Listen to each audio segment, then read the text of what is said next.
Hello guys! Welcome back to our channel! Hello po and shoutout sa mga bago nating subscribers!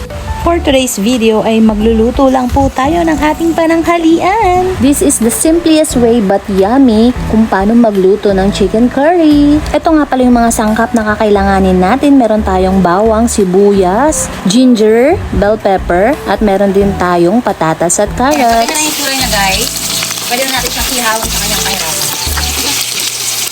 At syempre, kakailanganin din natin ng chicken curry powder, panggata, at optional lang po dyan yung paprika powder. Let's go! Umpisa na natin magluto. Una po, maggisa muna tayo ng luya. Isunod na natin agad yung bawang at ang sibuyas. Kapag nag-translucent na po yung sibuyas, tsaka natin ilagay agad ang chicken.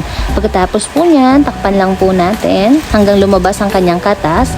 Ilagay na po na natin ang ating chicken curry powder at optional lang po ang paprika powder.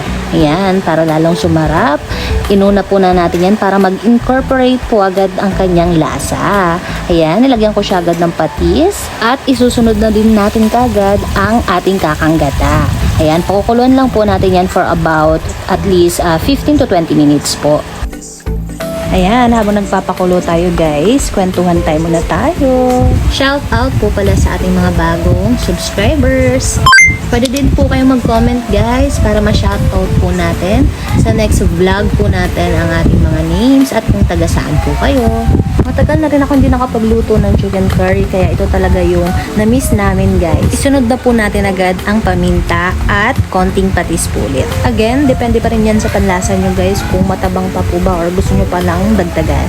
Isunod na rin natin agad ang pinirito natin kaninang patatas at carrots. Ilagay na rin natin ang bell pepper.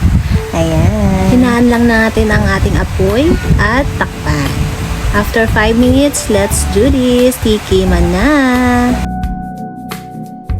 Yun lamang guys. Sana nagustuhan nyo ang ating video for today. Thank you!